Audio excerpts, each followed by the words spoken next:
좋고 여기 오는 시간이 너무너무 행복해요. 그래서 명동에서 오는데 그렇게 시간이 금방 오더라고요. 너무 좋습니다. 저는 항상 이 인사에 대한 중요성을 늘 간직하고 있는데 이번에는 우리 선생님들과 어떻게 인사하면 좋을까 고민을 해봤습니다. 그래서 나는 당신이 매일매일 행복했으면 좋겠습니다 라고 이렇게 인사를 드리고 싶습니다. 옆에 있는 짝꿍한테도 이렇게 인사를 해주세요. 당신이 매일매일 행복했으면 좋겠습니다. 이렇게. 예. 좋죠? 네. 그렇죠. 그래요. 그래서 혹시 우리 자녀들이 바깥에 나가거나 나는 네가 매일매일 행복했으면 좋겠다 이렇게 인사해주면 참 좋겠죠. 예, 이거는 뭐 지난번에도 늘 같은 내용이니까 여기서 그냥 넘어가도록 하겠습니다.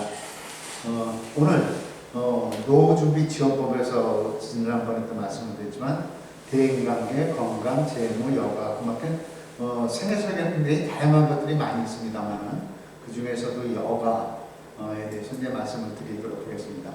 예, 행복하게 살아가는 데 있어서 필요한 것이 있다면 과연 무엇이겠는가 한번 우리 같이 고민해 볼 필요가 있겠죠. 뭘까요? 예, 여기서 하나도 놓치지 않고 빠지지 않고 모두 다 중요하죠. 그런데 오늘은 이 여가에 대해서 우리가 한번 생각을 해보겠습니다. 여가는 거의 대부분 많은 사람들이 정하긴 하지만 한번 보죠. 특히 이제 나이 드신 분들도 그렇고 그러니까 쉬는 날 아니면 이제 쉬게 되고 나니까 거의 하는 일이 뭔가 봤더니 텔레비전 보고 아니면 그냥 산보 나가거나 손자녀 돌보고 아니면 반려견을 데리고서 뭐 이렇게 하고 있어요. 자, 이 여가는 어떻게 보면 우리 인생에 있어서 보약과도 같은 것이죠. 그래서 우리가 살아가는 데서도 건강한 삶을 살기 위해서는 보약을 먹듯이 우리 인생에서도 이 보약이 필요하다고 생각합니다. 자, 그래서 늘 드리는 말씀이지만 퇴직 이후, 은퇴 이후 여가 생활이라는 것에 대해서 생각을 해보면요. 퇴직이라는 것은 사회생활이 절대 끝이 아니라는 것을 누누이 제가 계속 강조하고 있죠. 그러면 과연 뭐냐? 내 시간을 의미 있고 재미있는 활동으로 채우고 그 다음에 삶의 목표를 출력시켜서 새로운 목표를 찾자는 것입니다. 말은 이렇게 거창하고 뭐 이렇게 문서화되어 있는 듯한 이런 얘기지만요. 이 나만의 어떤 자신의 세계를 확장시켜 나간다. 지금까지는 누구의 엄마, 누구의 아빠, 누구의 손자녀, 뭐 아니면 이렇게 나의 이름은 없어진 상태로 지금까지 살아왔지만 이제부터라도 우리는 김효철이라는 나의 만화의 세상을 확장시키면서 내가 성장하는 이런 길목에 쓴 것이 바로 퇴직 이후의 삶이다 이렇게 얘기를 합니다. 보니까요 60세 이상 되시는 분들 한 달 용돈이 과연 얼마나 됩니까? 봤더니 평균 15만 7천 원이라고. 일하는 어르신도 60세 이상에 18만 원, 한 19만 원, 한 20만 원 정도 되는 거고 일을 하지 않는 분이 13만 원. 굉장히 열악한 상황에서 살고 있는 거예요. 실제로 우리 친구들도 보면요. 같이 한번 만나자 하는데 언제 만나느냐? 식사 시간을 뺀 요런 시간에 만나요. 왜? 서로 밥 먹는 것조차도 부담이 되기 때문에 그렇죠. 그리고 실제로 제가 이 여의도 같은데 이제 지하철역이라든가 아니면 지하철 나와서 그 근처에 있는 공원에 가보면요. 많은 은퇴하신 분들, 분명히 퇴직하신 분들이라는 게 이게 써 있어요. 그런 분들이 이런 벤치에 앉아가지고 밥을 먹는데 거한 밥을 먹는 게 아니라 김밥 아니면 컵라면 아니면 빵하고 우유 이렇게 먹고 있는 것을 많이 보게 됩니다. 어떻게 보면 이런 현실 안에서 무슨 여가 생활을 하느냐라고 생각하시는 거지만 이제 우리가 중요한 것을 한번 보도록 하죠. 아까도 보여줬지만 제가 가장 많이 하는 것 중에 하나가 TV 시청이랍니다. 그 다음에 이제 돈 좀 있는 분들이야 뭐 문화 예술 관광이라든가 뭐 이렇게 자기 취미 생활을 개발해 나가고 있습니다만 가장 많이 하고 있는 것이 집 밖에 나가지 않고 거의 대부분 시간을 텔레비전을 보고만 있다는 거죠. 그래서 우리 중에서도 보면은 아내들이 스트레스 받는 것 중에 하나가 뭐냐면 남편이 바깥에 나가지 않는 것에 대해서 너무너무 힘들다는 거죠. 그러니까 이 힘든데 어떻게 바깥에 나갈 수 있겠는가? 나가면 또 마찬가지로 돈을 써야 되고 갈 데도 없고 이제 이런 상황에 우리가 노예가 되다 보니까 어려운 거죠. 그런데 우리네 인생이 바뀌기 시작을 합니다. 어떻게 바뀌느냐? 우리들의 삶의 스타일이 변화가 되는데 그 옛날에는 웰빙이라는 얘기를 많이 들었을 거예요.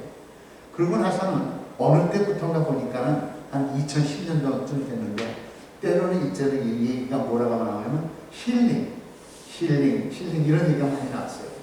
그 다음에 최근에 들어서 지금부터 한 4년 전 이렇게 되겠죠. 욜로족 이렇게 얘기를 합니다. 그러니까 나만을 위한 시간 갖겠다는 이 이제 한 2018년 한 3년 정도 됐죠. 하면 이때부터는 뭐라면 소확행 이런 얘기가 나오기 시작합니다. 소확행이 뭔지 아시겠죠? 소소한 확실한 행복이다 이렇게 해가지고 조그만 것 안에서 행복을 찾는다 이렇게 얘기합니다. 그러다 보니까 과거에서부터 지금으로 특별함에서부터 평범함으로 아주 강한 거에서 그 자주 하면서 이런 데 안에서 세상을 갖다가 우리가 이제 바라보면서 행복을 찾아 나가더라 하는 것입니다. 자, 워라벨이라는 얘기 많이 들었을 겁니다. 국민영화활동의 얘기를 봤을 때 워라벨을 위해서 선택한 영화활동, 사람들은 다 무엇을 위해서, 무엇을 하면서 또 퇴근을 아니면은 주말과 휴일을 보내는가 봤죠. 그랬더니 최근에 불어닥친 워라벨 열풍이라는 게 있는데 신세대들이라든가 아니면 나이 중장년층도 그렇겠지만 일도 내 삶도 밸런스를 맞춰가지고 이렇게 적절하게 일을 하고 이렇게 살겠다. 여가도 즐기면서 살겠다는 거예요. 옛날에는 앞만 보면서 오직 일만 하면서 살아왔는데 이제는 일과 삶 한쪽으로 치우치지 않고 균형 잡힌 삶을 살아야 되겠다라는 것이 오늘날 현대인들의 삶의 방향입니다. 이게 확연히 바뀌기 시작했습니다. 자, 이와 같이 바뀐 상황에서 우리가 다시 한번 보면 시간에 대한 이해를 하시면 아주 쉽게 표현하는데 시간은 유동적이라는 것입니다. 시간이 유동적이다? 이게 무슨 얘기지? 끊임없이 흘러간다는 것이죠. 그러면서 과거를 생산해내는 거예요. 옛날에 내가 어땠지? 그때는 어디 살았지? 그때 내가 무엇을 했지? 하면서 시간은 계속해서 흘러가면서 과거를 생산해보는 것, 그 다음에 시간은 양가적이라는 것입니다. 다시 말씀드리면 행복과 고통을 우리에게 주는 것이 어떻게 보면 시간이라는 거예요. 그때 그 당시에는 못 살 것 같고 죽을 것만 같았는데도 그 시간이 지나고 나니까 어떻게 내가 그 시간을 견뎌왔지? 이런 생각도 할 것입니다. 그리고 시간은 타의적이라는 거예요. 내가 하고 싶은 대로 해가지고 시간을 붙잡아낼 수가 없는 거죠. 그렇다면 스스로 무엇인가를 하지 않고 시간을 사용하는 사람에게는 그 전적으로 자신의 속성을 맡겨버린다. 그러니까 시간이 아유 주인님 이렇게 하시죠. 아유 저렇게 하시는 게 좋겠습니다라는 것이 아니라 시간은 전적으로 너와는 상관없이 내가 가고자 하는 곳으로 가니까는 너는 네 시간을 어떻게 활용할 것인가에 너에게 맡겨져 있다라는 것이 시간의 속성이라는 거예요. 따라서 지금까지 나는 한번 생각해 보자고요. 나는 시간을 써버리면서 살아왔는가 아니면 시간을 채우면서 살아왔는가. 정확히 말씀드리면 여기 계신 우리 선생님은 모두는 엄밀히 말씀드려서 시간을 채우면서 살아왔어요. 그 채웠다는 것은 무엇을 얘기하느냐? 자녀를 키우고 그 다음에 얼마나 가정을 위해서 살아왔잖아요. 그런데 이렇게 가정을 위해서 살아왔다는 것을 우리가 써버렸다라고는 절대 말할 수가 없는 거죠.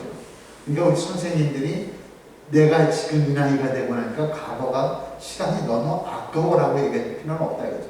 그렇다면 오늘 지금 이 순간부터 나에게 남아있는 시간을 어떻게 사용할 것인가?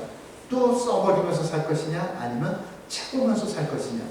지금까지는 아내를 위해서, 자녀를 위해서, 남편을 위해서, 가정을 위해서 이렇게 직장을 위해서 살아왔잖아요. 이렇게 채우면서 살아왔지만 과연 나는 나를 위해서 채우면서 살아오는 시간이 있었는가 한번 생각해 보자는 거죠. 그렇다면 거의 대부분 모든 시간은 나를 위해서 채우는 시간은 거의 없다는 얘기예요. 그러니까요, 제가 드리고 싶은 말씀은 이거죠. 이제부터 이 시간만큼은 나를 위해서 한번 채우는 시간을 한번 살아보자는 겁니다. 근데 그 어떤 경우 보면은 우리 주위에서도 안타까운 사람들 있잖아요. 시간을 어떻게 써요? 그냥 써버리면서 가는 분들이 있잖아요. 그래서 저는 엄마라는 이름같이 위대한 이름이 없다라고 생각하는 거예요. 그 엄마라는 이름 안에서 우리는 시간을 창조하면서 한번 살아보자.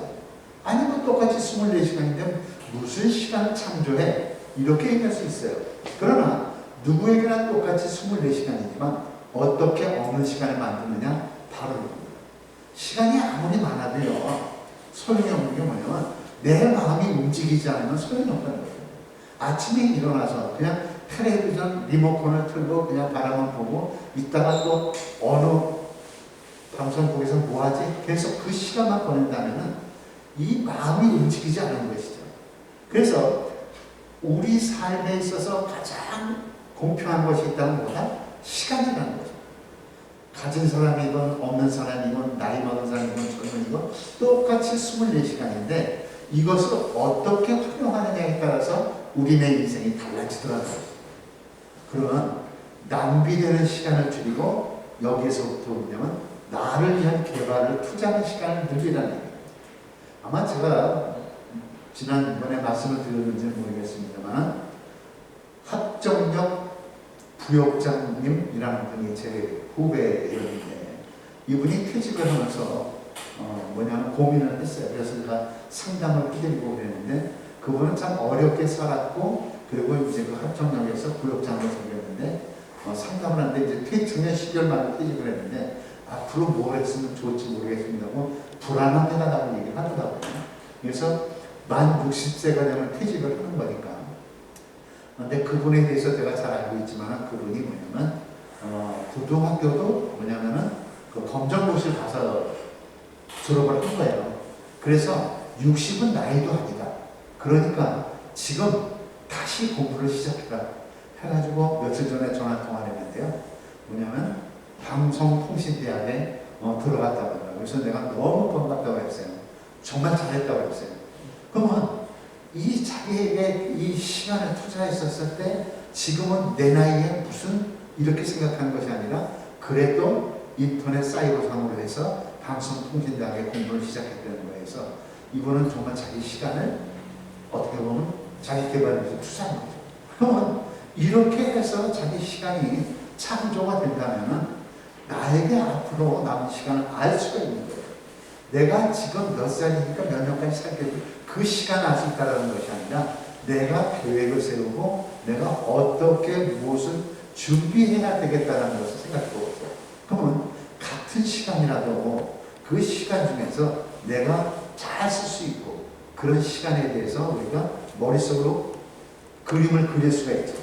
그러므로 시간 관리를 잘 하다가 보면은 그것은 인생 이막에 도전할 수 있는 기회를 끊임없이 저에게 줄 뿐만 아니라 내가 우선순위를 정할 수 있다는 거죠.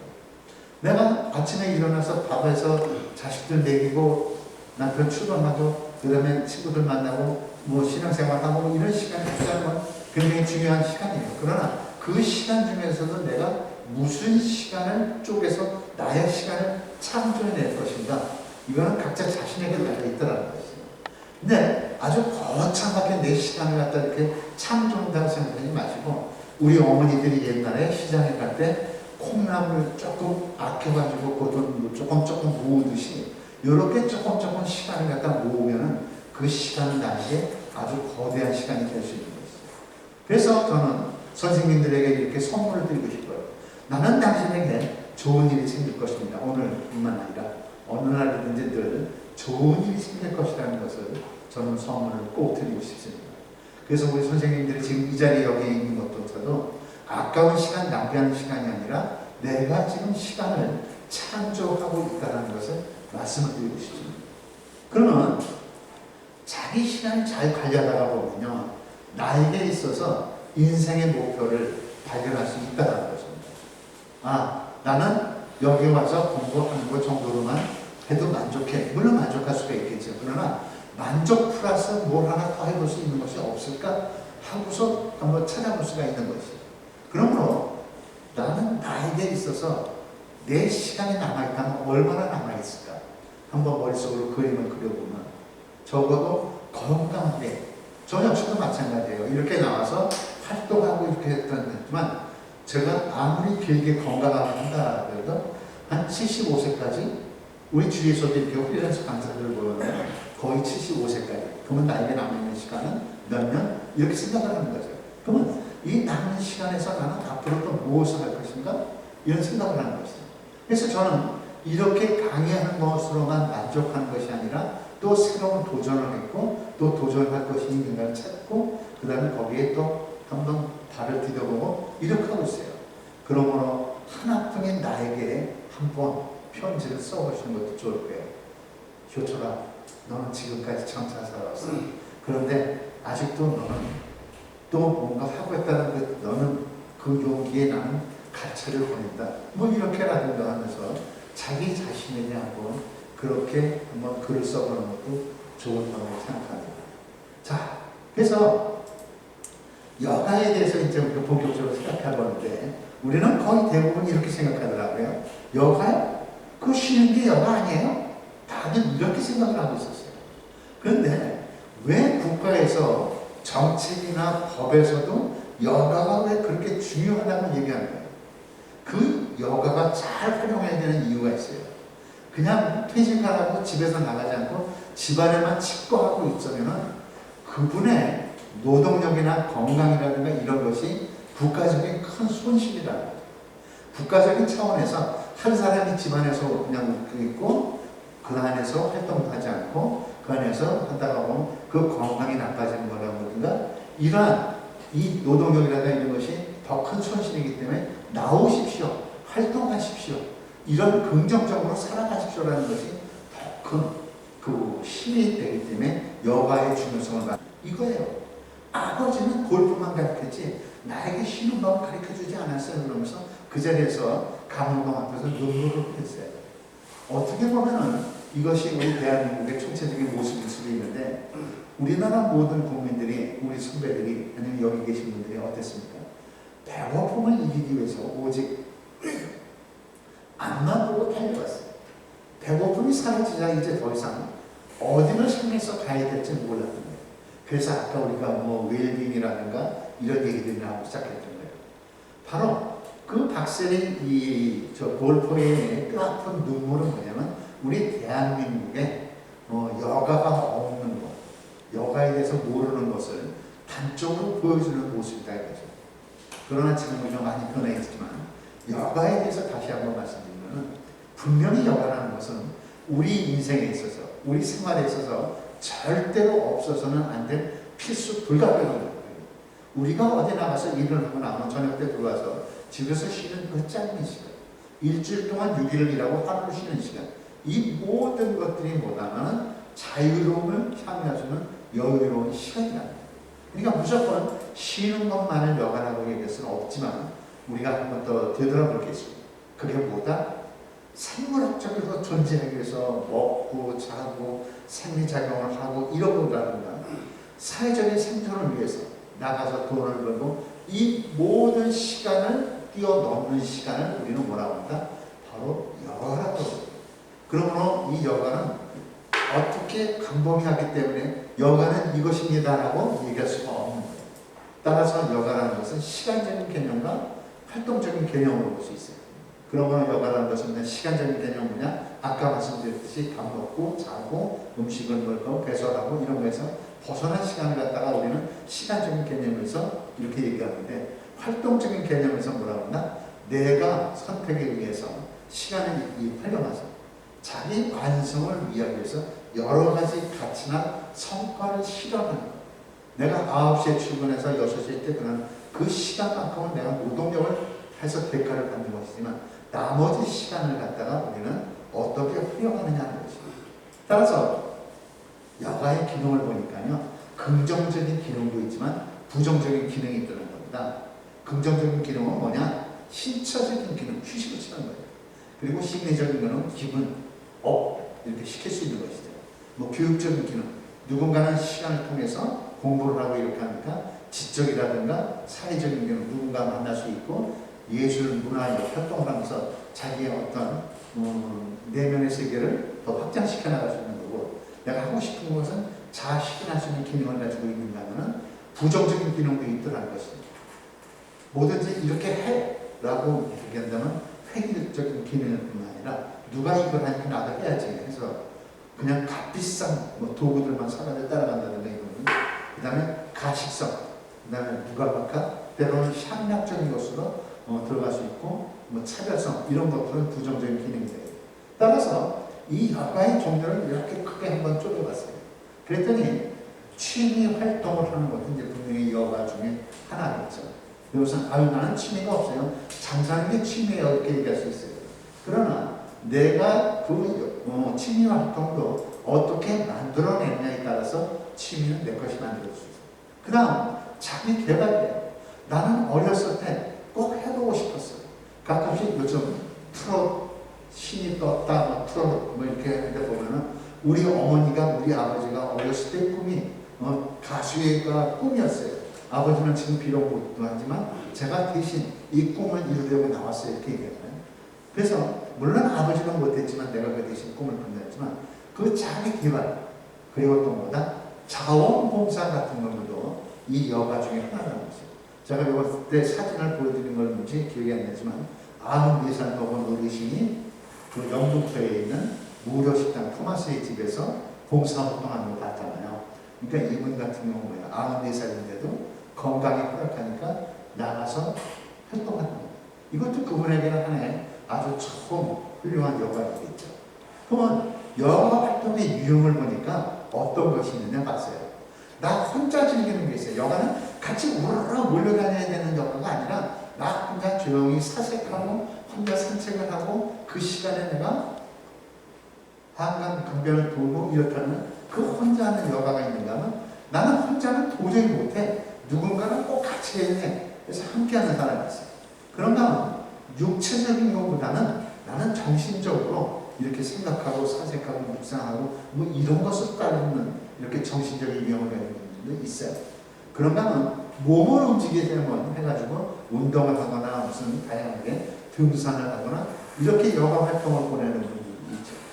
그래서 이걸 꼭 4개, 5개 이렇게 쪼개가지고 나는 여기에 속해라고 얘기할 수는 없죠. 이것도 즐길 수 있고 저것도 즐길 수 있고 그런 여가 활동을 하겠죠. 그러면 이제 여가의 조건을 보니까 뭐다? 이거죠. 지각된 자유. 그 여가를 즐기는 내 자신이 느끼는 자유로운 마음의 상태라는 거예요. 예를 들어서 내가 스스로 좋아가지고 등산을 가면은 이것은 내가 자유로운 마음이지만 회사에서 내일은 등산을 가니까 5분 빠짐없이 나가야 돼 하면은 그것은 내가 자유로운 것이 아니라 회사가 나를 불렀기 때문에 가는 거니까 이거와 상관이 없죠. 어떤 행동하는 데 있어서 내가 아무 상관없이 집중된 상태에 빠질 수 있는 것. 그래서 거기에 깊이 들어갈 수 있다라는 아주 여가의 조건으로서 적합한 것이죠. 그 다음에 내재적인 동기화는 무엇이다? 이거는 가장 하고 싶은 것을 추구하려는 심리 상태예요. 나는 이거는 꼭 해보고 싶어. 그래서 아마 여기 계신 선생님들도 아시겠지만 그 큰 씨름 선수가 뜨개질 너무너무 좋아해서 뜨개질 뜨는 거 혹시 본 적은 있는지 모르겠어요. 그냥 씨름 선수가 등치가 있는데요. 그분의 취미, 여가는 뭐냐면 쉬는 시간에 뜨개질을 뜨는 게 너무너무 행복해요. 그러니까 우리가 생각할 때는 그 큰 몸뚱아리가 가진 사람이 어떻게 저런 시간을 취미라고 얘기할 수 있나? 그 여가를 할 수 있나 이렇게 생각하시면, 그러니까 이처럼 내가 하니까 기쁘고 즐겁고 몰입이 되더라 하는 거예요. 그러므로 여기 계신 선생님들도 내가 하고 싶은 것이 있는가? 없다면 무엇을 꼭 한번 해봤을까요? 어렸을 때 내가 하고 싶었던 게 있는데 뭐지? 한번 생각해 볼 수 있겠죠. 그리고 여가의 기능, 아까도 긍정적인 기능을 말씀했습니다만 첫 번째, 반드시 그 일을 통해서 스트레스를 받으면 이건 여가가 아니라는 것이죠. 바로 뭐냐면 피로를 회복시켜주는 기능이 반드시 있어야 된다는 거죠. 나는 그 그림만 그리면 너무너무 행복해. 나는 도자기를 만드는데 찌그러진 도자기. 그래서 조계사에다가 한 일주일에 한 번씩, 지금은 아마 코로나 때문에 지금 쉬는지는 모르지만요. 아주 거기는 뭐 종교에 상관없이 일주일에 한 번씩 가면 그 진흙을 가지고 이렇게 손으로 만져가는데 너무 재밌는 건요. 그 근처에 있는 회사 고위직에 계신 분들, 뭐 전무님이, 상무님이, 이런 부장님이 이런 분들도 오셔가지고요. 팔과도 붙여가지고 그 차력으로 진흙으로 이렇게 그릇 같은 거 만드는 거 너무너무 좋아합니다. 이렇게 해서 기분 전환이 이루어질 수 있는 그런 기회를 만들어내야 됩니다. 그 다음에 그걸 통해서 우리는 신체적인 건강 증진뿐만 아니라 내가 뭔가 이루고자 하는 것을 이뤄낼 수 있다. 그래서 역을 통해서 이뤄냈다는 것은 뭐냐면 자격증을 따가지고 내가 못했던 걸 하겠다. 뭐 이것이 아니라 뭔가 하나하게 소소한 거 하나라도 만들어냈습니다. 그러면 내가 생각하는 여가는 과연 무엇인가? 지금 제가 말씀드린 것 말고 우리는 한번 생각할 수 있겠죠. 나는 이것이 여가라고 생각한다 라는 말씀드렸어요. 그럼 나는 지금 어떤 여가 활동을 하고 있는가? 그러면 친구를 만나서 참관하면서 수다를 떨고 이야기를 지나간 얘기라는 것도 그것도 아주 훌륭한 여가일 수 있는데, 그러나 누군가는 왜 아까운 시간을 이렇게 친구를 만나서 저걸 해? 그러나 친구를 만나서 이야기를 하고 하는 동안에 스트레스를 풀 수 있고 어떤 세상의 정보를 얻을 수 있고 하는 그것은 나에게 여가가 될 수 있는 거예요. 그리고 가족과 함께는 여가가 해야 있는 거예요. 우리는 종종 보면 부부가 열심히 같은 여가 생활을 하는 게 있습니다면 어느 분들은 절대로 같이 하는 게 스트레스를 받을 수도 있겠죠. 그리고 나는 앞으로 어떤 여가 활동을 하고 싶은가 앞으로 한다는. 그래서 어떤 그 젊은 여성 친구는 뭐냐면 한 1500cc 오토바이 있죠. 그 경찰 아저씨가 타는 거. 그거를 내가 분명히 깊이고 도전해가지고 판다 해가지고 어떻게 여자가 그런 걸 타냐고 하는데 그 친구는 나중에 그 자격증을 갖다 따고 해가지고 이렇게 했었어요. 따라서 우리들이 있어서 나는 어디서 지금 무엇을 하면서 지내는지 내 여가를 분석해 볼 필요가 있습니다. 그래서 나의 여가 현황을 분석해 보잖아요. 그러면 주 1회 이상 즐기는 여가가 나에게 있는가? 일주일에 한 번 이상 즐기는 여가가 있는가? 또 그 일주일에서 그 시간이 소요되는 시간이 얼마인가? 왜냐면 여가 파트너는 사람인가 아니면 사물인가 뭐 이런 것들을 보죠. 그것을 일주일 동안 한번 관여해 보면은 총 시간 일주일 동안에 보면 내가 텔레비전을 하루에 3시간씩 보니까 368 보면은 일주일이면 18시간 뭐 이렇게 계산해 보는 거죠. 그런데 그 여가가 사람과 만나는 시간은 몇 분이나 되는가 몇 시간이 되는 거예요. 그 다음에 움직이는 신체 활동 참여하는 시간은 얼마나 되는 거예요. 이런 걸 한번 볼 수가 있겠죠. 그래서 요거는 여가 현황 분석을 한번 통해서 보는 건데요. 바로 이거예요. 적어도 우리는 5가지 이상의 활동을 하십시오라는 거예요.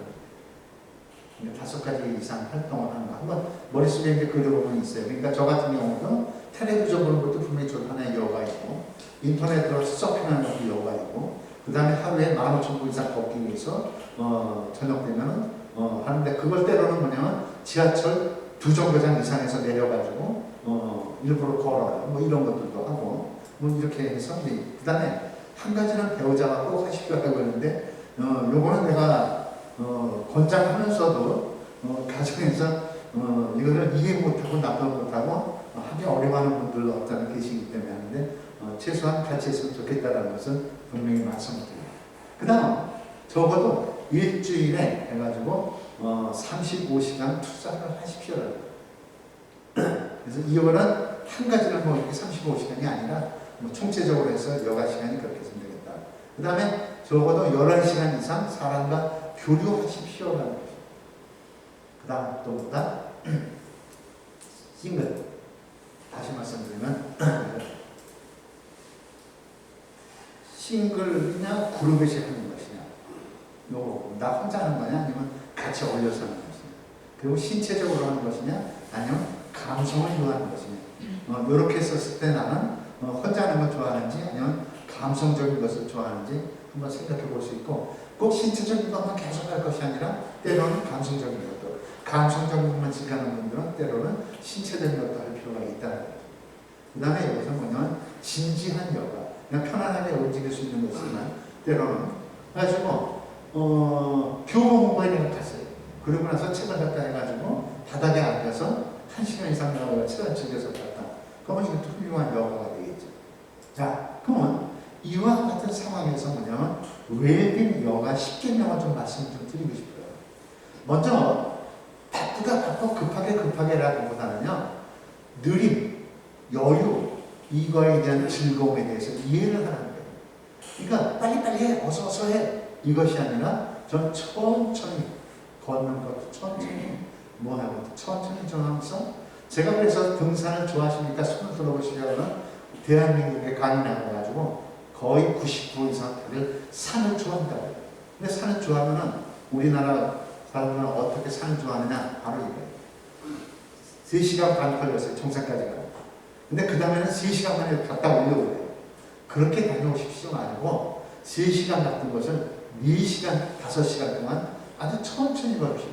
그러고 나서 숙제를 내주고 그 다음에 물어봤더니 뭐랬잖아요. 아우 선생님, 그러고 나니까요, 제가요 물소리를 들었어요. 새소리가 어쩜 그렇게 아름다울 수가 없어요. 낙엽을 봤는데요, 낙엽 썩는 냄새가 그렇게 좋아요. 그전에도 분명히 그 냄새를 맡았고 소리를 들었는데도 딱히 정상에 올라가는 시간만 줄이려고 하다 보니까 그거를 몸으로 체득을 못했던 거예요. 시간을 줄이고 나니까, 느리고 나니까 이런 것을 느끼게 돼요. 그뿐만 아니라 먼저 좋아하는 것부터 시작하는 거예요. 좋아하지 않는 것을 억지로 하다가 포기하는 것이 아니라 아주 천천히, 그 다음에 긍정적인 마인드를 갖고, 그 다음에 꼭 잘 놀아야 한다, 잘 쉬어야 한다, 이런 강박관념을 버리라는 것입니다. 잘 놀고 잘 쉬는 것은 굳이 그렇게 필요하지 않아요. 그러므로 여기에서 또 한 것은 뭐냐면 거창한 여가는 오래가지 못한다는 거죠. 야, 우리 다음부터 일주일 뒤에 내가 뭐서부터 이제 계속 할 거야 하면서 뭐 그냥 거창하게 할 것이 아니라 조금씩 하도 좋고. 저는 즐겨하는 것 중에 하나가 이거예요. 최근에 좀 못했는데요. 그냥 그 구의역에 내려가서 동부터미널 있잖아요. 거기서 쭉 보다가 버스표 끊어가지고 그냥 내려가서 밥하고 사 먹고, 그리고 이렇게 돌아보고 그냥 그러고 올라오기도 하고 그래요. 이런 시간이 너무 좋더라고요. 자, 그 다음은 뭐냐면 가족과의 시간을 즐겨라.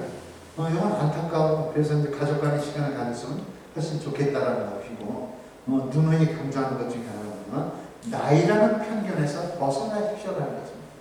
내가 지금 이 나이에 내가 그걸 어떻게 하나 생각하지 마시고, 내가 할 수 있는 것은 나이가 아니라는 것을 늘 말씀합니다.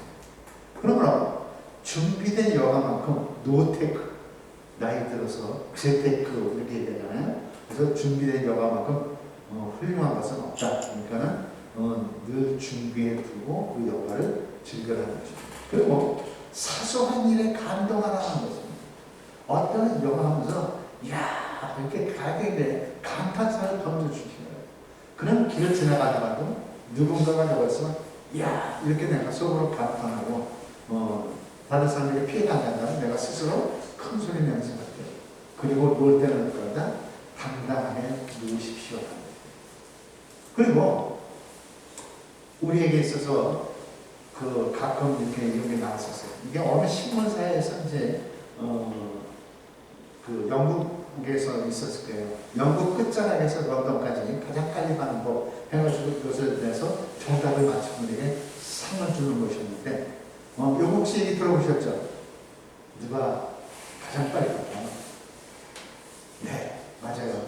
가장 친한 사람하고 하면 가장 빨리 간대요. 정말 재미없고 이런 사람만 옆에서 간다면 정말 시간이 길었고 그러겠지만, 전 친구와 같이 가고 이런 사람하고 하면 시간이 너무너무 빨리 가고, 벌써 시간이 이렇게 됐어? 이렇게 되겠죠. 그러므로 우리가 옛날에요, 이런 시간이 있었잖아요. 주 5일 근무제 했더니, 야, 이제는 우리가 월, 화, 수, 목, 금, 토요일, 일요일 노는 거야. 너무너무 좋아했어요. 그러고 나서 뭐냐면 여가를 즐긴다고 하면서 어떻게 했어요? 전부 차를 가지고 나가기 시작합니다. 그런데 전부 나갔다 오고 나니까는 어떻게 돼요? 돌아올 때는 전부 지쳐가지고 돌아옵니다. 그것만이 여가인 줄 알았어요. 그러고서 이분들이 뭐라고 얘기하면, 야, 고생했다 그래요. 근데 고생도 그냥 고생이 아니라 무슨 고생을 했다고 해요? 앞에 개자가 붙어서 야, 개고생했다. 그래서 우리가 주 5일이 되면서부터 여가 중심 사회로 세상이 이제 바뀌기 시작합니다. 긍정적인 결과도 있었고 부정적인 결과도 있었습니다. 그러므로 우리가 여가에 일어나는 것은 자유시간일 뿐만 아니라 이것은 앞에서 얘기했듯이 빠지게 될 그 시간, 노동이라든가 먹는 시간이라든가 이것보다 벗어난 시간이 부족한데 인간 성장, 자기 개발을 위한 시간으로 꼭 채우십시오라는 것입니다. 그래서 나 하나 정도 이것을 만들 필요가 있는 것이고, 그 다음에 보면 이것은 휴식을 위해서 일을 하지 않고 자발적으로 선택함으로써 내 삶이 자유로움과 기분이 전환이 되고 재생산을 할 수 있다는 그 여가야말로 참된 여가라는 것을 말씀을 드리는 것입니다. 그럼 여기서 봤었을 때 여가는 굉장히 다양하게 있는데 신체적인 여가, 예술적인 여가, 사회적인 여가 등등등 해가지고 학습 여가 활동이라든가 이렇게 굉장히 많습니다. 그러므로 지금 우리가 보면 아시겠지만요, 많은 지자체들이 우리 지역에 있는 주민들을 위해서 어떤 여가 활용을 할 수 있는 것들을 프로그램들을 개발해내니까 여기에 고민을 많이 하고 많이 투자하고 있다 이거죠. 그러므로 아마 여기 계신 선생님들도 이 많은 것 중에 하나는 내가 분명히 여가 활동을 하고 있으리라고 생각합니다. 그러므로 여기에서 봤었을 때 보면은 여가는 이제 자유로운 경험일 뿐만 아니라 보다 긍정적인 경험을 산출해낼 수 있는, 예를 들어서 내가 쉬는 시간에 마약을 했다. 이거는 긍정적인 경험을 산출하는 것이 아니에요. 이거는 절대 있어서는 안 되는 것이에요. 내가 어디 가서 도박을 했다. 긍정적인 경험을 산출하는 것이 아니에요. 그래서 이렇게 우리가 여가하는 것은 정말 잘 선택하고 파악하고 여기에 참여할 수 있도록 해주는 것이에요. 그래서 여가의 핵심은요, 바로 자유라는 것입니다. 그래서 시간과 활동과 이 의식에 있어서 가만히 봤을 때 어떤 것을 향하는 자유, 그러니까 내가 원해서 할 때, 그 다음에 어떤 것에서 벗어나는 자유, 이것이 뭐냐면 여가의 핵심이라는 거죠. 그러므로 우리에게 있어서 이제 보면 여가 활동은 어디를 향해서 가는 것이다? 즐거움, 행복을 추구하는 것이 바로 여가가 가고자 하는 것이다.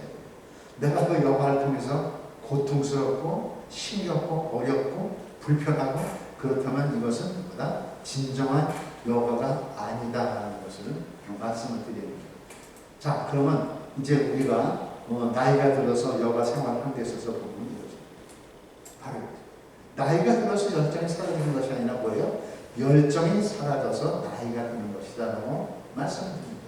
그러므로 내 삶에 있어서 나는 지금 나이가 들어서 열정이 식은 것입니다. 아니면 내 열정이 식어서 나이가 들어있는 거예요. 한번 생각해 볼 필요가 있죠. 아마 여기 계신 선생님들은 분명히 열정이 사라지지 않았으리라고 생각합니다. 그러면 이 우리의 인생의 생애 구조를 보면 이제 바뀌기 시작했어요. 옛날에는 태어나가지고 중학교, 고등학교, 대학교 한 30대까지는 엄마가 가르치고 가정에서 해서 학교에 보내고 해가지고 교육이 있었어요. 그리고 나서 한 30쯤 되니까 뭐를 해요? 이제 직장 생활하기 시작해요.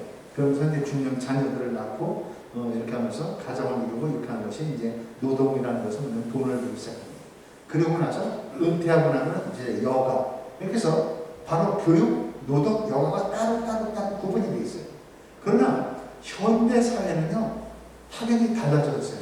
어떻게 달라졌냐? 태어나면서부터 죽을 때까지 우리는 뭐냐면 교육을 해야 되는 거예요.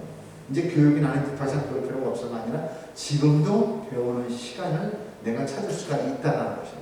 그리고 이 일을 하는 것은 60 은퇴가 딱 끝났으니까 일을 멈춘다가 아니라 내가 일할 수 있는 그때까지는 일을 한다는 것이에요. 그리고 여가도 역시 마찬가지로 내가 어려서부터 그 여가에 대해서는 진정한 의미를 갖고 생활하는 것이에요. 이렇게 이제는 삶의 구조가 바뀌었다는 것을 말씀을 드릴 수 있겠죠. 그러므로 지금 나는 아직도 할 수 있는 것이 너무 많다라는 것을 말씀을 드립니다. 자, 그래서 지난번에 한번 같이 봤던 건 다시 한번 떠올린다면 바로 이거죠. 영국의 외로움 장관을 갖다가 선임을 했는데 우리가 외로움이라는 것은 현대인들에게 있어서 가장 슬픈 현실이다. 그래서 이 외로운 사람들을 외롭지 않게 도움을 줄 수 있는 일을 하라 해서 영국에서 외로움 장관을 했듯이 이 여가라는 것은 바로 이러한 것에서 벗어날 수 있도록 도움을 주고 받을 수가 있는 거죠. 그래서 내가 누군가를 만나서 대화를 할 수 있다라는 그 대화의 시간은 나에게도 외로움을 벗어날 수 있는 것이고 그분에게도 외로움을 견딜 수 있는 힘이 되는 것이다. 그러므로 아마 사회복지 쪽에서 봉사하고 그러는 선생님들이 계시다면 이런 것들이 있어요. 혼자 사는 독거노인 집에 한편적으로 하면은 수도 사업국이라고 해서 이제 수도 요금을 쏟아붓고 거기다가 연락을 해놓아요. 그러면 어느 날 물이 쓰질 않으면 그 집에 무슨 이상이 있을 수 있으니까 빨리 달려가 볼 수 있다라고 이렇게 해서 연결을 할 수 있도록 그래서 우리 동네 수도 사업 이런 쪽에 가서 얘기할 때 알아보면 알 수 있다라는 것을 이야기합니다. 그래서 이제 노후 생활에 있어서 보면은 우리들이 뭐 건강에 대해서도 많이 생각을 하고 있어요. 그 다음에 인간관계 사회활동, 특히 이제 그 돈과 이 건강에 대해서는 큰 신경을 쓰고 있어요. 그런데 여가 활동에서만큼은 거의 투자를 하지 않고 있는 것이 오늘날 우리 대한민국에서 현실이다. 그래서 앞으로는 이 여가의 굉장히 중요성을 깨닫고 여가에 대해서 관심을 갖고 투자하는 시간을 가지십시오라는 거죠. 그러므로 이 세상에서 가장 어린 사람, 서른 사람이 있습니다. 과연 누구일까요? 이런 사람들이 보면 사회적인 지, 내가 왕년했던 신분을 앞세워가지고 자신을 인정받는 사람들이 있습니다. 은퇴하고 퇴직하고 나서는 그때 거기에서 벗어나지 못하는 이런 사람들이 있어요. 내가 어떻게 그런 사람들하고 놀아 이런 사람들이 있어요. 자, 그러면 내가 좋아하는, 재밌어하는 자신의 존재를 확인할 수 있기 때문에 더 늦기 전에 어서 빨리 발견하고 준비를 하라는 거죠. 자, 그래서 여기에서 보면 근데 나이가 드시는데 문제가 있습니다. 이 활동하는 사회적인 인식이 부족해요. 프로그램이 많지가 않아요. 그 다음에 여가 시설이 많이 부족한 것이 노후 여가 활동의 문제점이라는 거죠. 그래서 이제는 내가 찾을 수 있는 것들을 만들 수 있어요. 그러면 박명래 할머니 같은 경우는 유튜브 방송을 통해서 할머니의 살아있는 이야기를 하고 이렇게 하죠. 그래서 이 노후 여가 활동의 중요성을 보면요, 노인 문화가 형성되어야 되는 거예요. 그러니까 우리가 고령화 사회에 있어서 이 정체감에 대한 어떤 위기를 극복할 수 있을 뿐만 아니라 이 여가를 통해서 우리는 고도, 그 다음에 소외감을 극복할 수 있는 같이 어울리고 같이 활동하고 내가 할 수 있는 일들을 찾아내는 것이 중요합니다. 그런데 뭐냐? 이 활동 요인이 있는데 성별, 남성, 여성에게 맞는 것도 있고 뭐 교육 수준이라든가 경제 수준, 돈이 있어야 하지 않느냐 이런 얘기들도 할 수 있겠죠. 그런가 하면은 동거 형태, 그다음에 나이라든가 건강, 뭐 종교를 갖고 있다 없다, 그다음에 거주하고 있는 지역이 어디냐에 따라서 이 노여가의 활동 요인이 달라진다라는 것이죠. 그러니까 우리가 사는 이쪽 지역에서 우리가 어울리는 사람. 근데 이제는 뭐냐면 인터넷이라는 것이 많이 활발해져가지고 다양한 어떤 체험들을 나눌 수 있는 그런 활동들이 많이 많아졌다는 것이죠. 그러면 노후 영화 활동에서 촉진방안이 있는데 다양한 프로그램들을 개발해 내주는데 우리 선생님들도 저와 똑같이 뭐냐면 나는 옛날에 학교 선생님이었어. 아니면 나는 유치원 뭐 이런 거에 아이들하고 잘 놀았어 하면은 근데 실제로 뭐냐면 저랑 같이 팀 파트너 중에 한 분은 뭐냐면 아이들에게 뭐냐면 뭐라고 그러죠? 그 애기 때 그 동요 구연동화를 해가지고 하는데 너무 신난대요. 그리고 인형을 갖고 옷 만들어 입히고 그러고 나서 뭐 목소리 이렇게 하면서 보컬 같은 거 하면서 유치원에서도 많이 불러주고 그러는데 본인이 좋아하는 것은 여가로서 어떤 수입도 생기고 이런 것도 있겠죠. 그래서 이제 이러한 교육들이 계속 많이 만들어져가지고 나에게 필요한 것들도 한번 찾아볼 수 있겠다는 거죠. 그리고 자원봉사 활성화가 이루어질 수 있는 것들 이런 것들이 필요해요. 자, 이렇게 강화에서도 한가하게 아주 여가를 잘 지내고 있습니다. 네. 강을 갖다 들여다보면서 예. 그러므로 우리네 생에서 라이프 스타일이라는 게 있는데 노년층의 라이프 스타일. 그러니까 나이가 들었으면 나이에 맞는 그 라이프 스타일을 갖다 찾아야 되는 것이죠. 이제는 어떻게 보냈어요? 지난번에 얘기했듯이 홀로 사는 셀프 부양 가족이 되는 거예요. 핵가족화. 그 다음에 여성들이 사회활동이 늘어났어요. 가족의 부양 기능은 약화가 됐어요. 따로따로 각자가 살고 있어요. 독립된 생활을 즐기는 경향들이 있다 이거죠. 그러므로 엄마는 엄마, 아빠는 아빠, 가정은 가족끼리 해서 이렇게 라이프 스타일이 좀 변해가야 되는데, 여기서 보면은 늘어난 여가 시간에 대해서 우리는 항상 고민해야 될 것보다 일상적으로 드러나는 이 행동의 어떤 그 양식을 표현할 때 우리는 뭐라고 한다? 여가 라이프 스타일이다.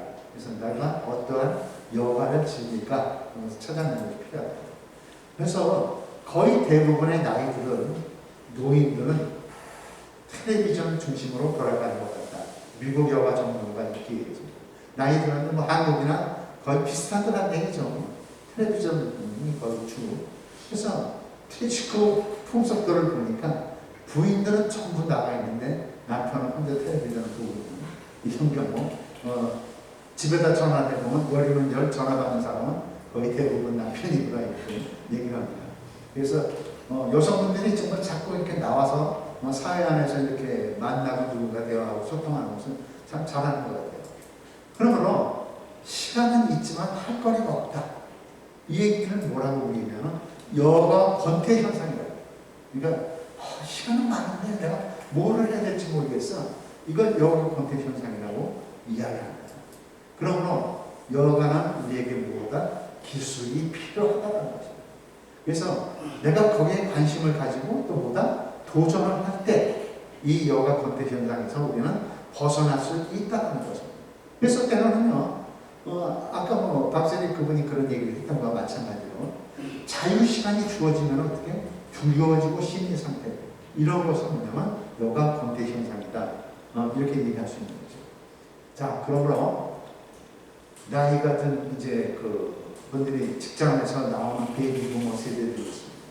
이 베이비 부모 세대들은 여가의 중요성을 분명히 알고는 있어요. 그런데 실제로는 뭐냐면 어떤 현실이다? 자식들이 출가로 인한 고독감이라는 사회적인 존재감이 상실됐죠. 어저께까지만 해도 내가 직장에 다녔지만 은퇴할 만큼 없죠. 경제적인 빈곤이 나타났죠. 질병이죠. 이런 모든 것들이 돈이 필요하죠. 그러므로 제대로 활용하지 못하다 보니까 행복 수준이 가장 낮더라는 거죠. 그러므로 우리네 인생에서 여가가 필요한 이유가 뭐다? 바로 개인적으로는 인정받고 싶은 욕구가 있다는 거예요. 그래서 내가 어디 가서 활동을 할 때 누군가가 나를 불러줬을 때 너무 행복하다. 그리고 대인관계를 갖다 나누려는 것. 그 다음에 나를 표현할 수 있는 그걸 통해서 성취감을 이룰 수 있는 그런 욕구. 이런 것이 있기 때문에 여가가 필요하다는 거예요. 뿐만 아니라 정신적인 자극을 통해서 건강을 유지하고 영적인 만족감을 누릴 수 있기 때문에 여가가 필요하다는 거죠. 그리고 적절한 주거 환경과요, 긍정적인 가족 관계를 가지려는 욕구는 누구나 다 있다는 거죠. 이런 욕구 안에서 특히 또 우리는 사회적으로 유용한 서비스를 제공하려는 욕구가 있는데, 나도 누군가에게 봉사하고 싶은 욕구를 가지고 있대요. 근데 이런 기회가 주어지지 않았기 때문에 그런데, 그리고 또 내가 이 사회의 일원이라는 것을 느끼고 싶은 욕구가 있다. 그러므로 이렇기 때문에 우리가 여가가 필요하다는 거죠. 그러므로 앞으로 우리에게 필요했던 것은 뭐다? 바로 고독하고 소외감에서 그 다음에 삶의 의욕에서 우울증, 직결되어 있더라고요. 그러니까 혼자 머물러 있어서는 안 되겠다. 그래서 여가 활동이라는 것은 뭐다? 삶의 생존과 직결되어 있는 문제이기 때문에 이 부분을 우리는 늘 염두에 두는데, 다음 주 시간에 제가 여가 테스트하는 그 용지를 갖다가 드릴게요. 그래서 나중에 집에 가서 한번 체크해 보시고 나는 시간을 얼마나 어디다 쓰는가 한번 검토해 보시면 좋겠습니다. 자, 그래서 이제 우리에게 필요한 것, 여가 유형의 특성에서 보면은 즐거움보다는 무료 해소 수단으로 작용하는데, 바로 육체적인 무리가 가지 않는 범위 내에서 이루어지는 것이 꼭 필요하다. 과하면 안 된다는 얘기죠. 그래서 시니어 여가에 영향을 미치는 요소를 보니까 무엇보다도 내가 고려해야 될 경우가 경제력, 학력, 성격, 가족관계, 건강 상태 등등을 갖다가 고려해 볼 필요가 있다는 거예요. 그러니까 내가 지금 누구와 어울릴 때 괜히 거기에 가가지고 나와는 격이 안 맞을 수 있는 분들하고서 갈등이 심화되고 그런 것보다는 내가 소통할 수 있고 공감 능력을 서로 나눌 수 있는 그런 것이 있더라면 그런 것을 한번 배려해 보면서 준비하십시오라는 것입니다. 그리고 이것이 있다는 것은 배우자와 함께 할 수 있는 것이 있다는 거예요. 제 주위에서도 보면 같이 어떻게 무슨 라틴 댄스를 배우는 부부도 봤고요. 뭐 레크레이션이라든가 요리 같이 하는 분들도 봤어요. 그리고 사회 공헌을 하기 위해서 자원봉사, 뭐 일자리 같은 것도 가능하다. 저는 여기 있는 선생님하고 그래서 이렇게 말씀드리고 싶어요. 오늘 우리 교육에 참여하신 모든 선생님들 저랑 같이 한번 큰 소리로 외치고 싶은 있습니다. 손을 이렇게 한번 지어주시고 그리고 저랑 같이 한번 소리를 해요. 자, 힘나게 삽시다. 신나게 삽시다. 웃으면서 삽시다. 웃으면서 삽시다. 도우면서 삽시다. 도우면서 삽시다. 활기차게 삽시다. 활기차게 삽시다. 기쁘게 삽시다. 기쁘게 삽시다. 건강하게 삽시다. 건강하게 삽시다. 행복하게 삽시다. 행복하게 삽시다. 네, 정말 우리 여가 활동을 통해서 우리 이렇게 신나게 웃으면서 도우면서 즐겁게 행복하게 이렇게 살면 되겠습니다. 이상 김여정 여기서 마치겠습니다. 예, 감사합니다.